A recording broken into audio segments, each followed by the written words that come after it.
E o nosso estudo de hoje é a lição 75 do livro Seara dos Médios. Expliquemos.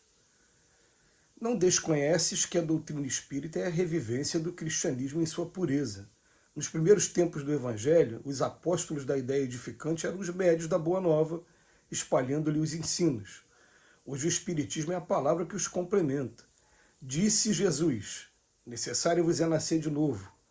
Apontemos que o mestre não se refere apenas a renascimento simbólico pela atitude, valioso mas insuficiente, e sim a reencarnação em que o espírito se aprimora de corpo em corpo. Disse Jesus, enquanto não vos tornardes quais crianças, não entrareis no reino dos céus. Esclareçamos que o mestre não aprova a inexperiência, e sim nos convida à simplicidade, a fim de que possamos viver sem tabus e sem artifícios. Disse Jesus, considerai os lírios do campo que não fiam nem tecem, entretanto Salomão, com toda a sua glória, jamais conseguiu vestir-se como um deles. Registremos que o mestre não apoia a preguiça em nome da fé, e sim dá ênfase justa ao dever cumprido, no qual ninguém precisa assaltar os recursos dos outros, a pretexto de garantir a própria felicidade, porquanto o lírio do campo, onde medre, atende à função que lhe cabe na economia da natureza. Disse Jesus, quem se humilhar será exaltado.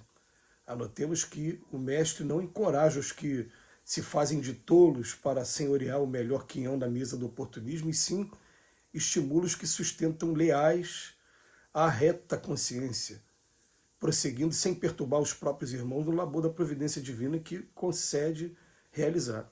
Disse Jesus, amai os vossos inimigos, fazei bem aos que vos fazem mal, e orai pelos que vos perseguem e caluniam.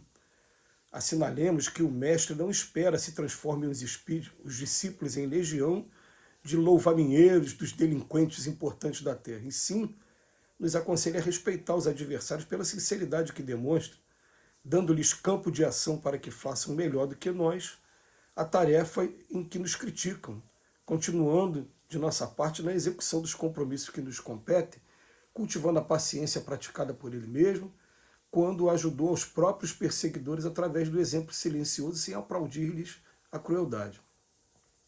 Disse Jesus, mas aquele Consolador, o Espírito Santo que meu Pai vos enviará em meu nome, vos esclarecerá em todas as coisas e vos fará lembrar tudo quanto vos tenho dito.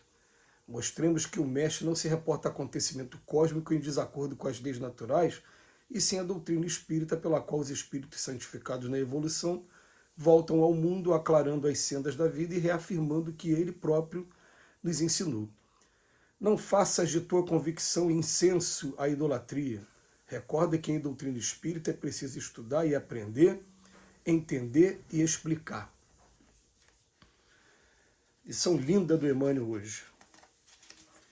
Eu me lembrei aqui de uma oportunidade que eu tive quando minha mãe ainda estava encarnada, e a minha mãe desencarnou no ano de 2011, teve um período que a minha mãe ela estava frequentando a igreja presbiteriana, uma igreja protestante, das tradicionais, com origem na Alemanha, através de João Calvino, e existia um grupo que ia até a casa da minha mãe toda segunda-feira de manhã, ou à noite, toda segunda-feira à noite, fazer um estudo evangélico. Eu participava do estudo com eles.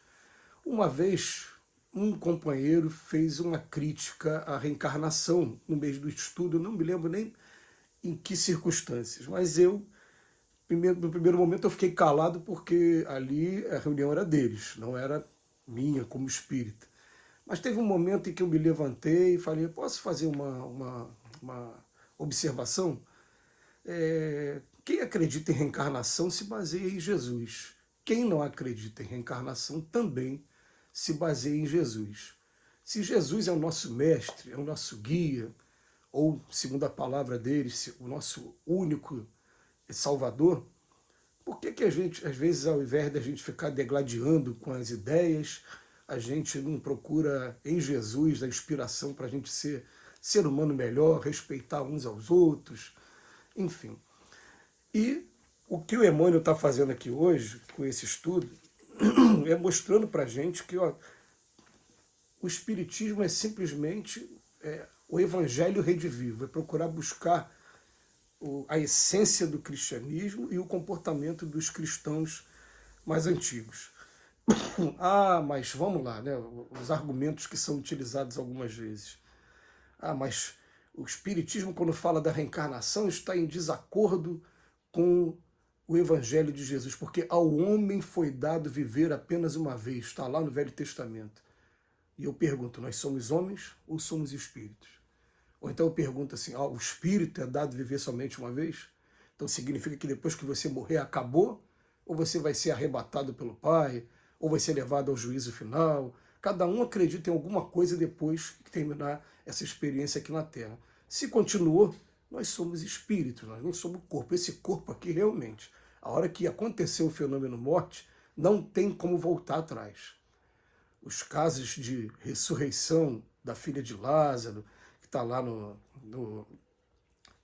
os casos de ressurreição que estão narrados no Evangelho, aquilo ali, a nossa ciência de hoje, ela vai concordar. Depois que morreu, não tem como trazer o espírito de volta. Aquilo ali poderia ser casos de coma, e tanto é que na narrativa dos evangelistas, Jesus falava, não, ela apenas dorme. Ela não está morta. Tem os casos de letargia e casos de catalepsia. Letargia é coma total, catalepsia é coma parcial.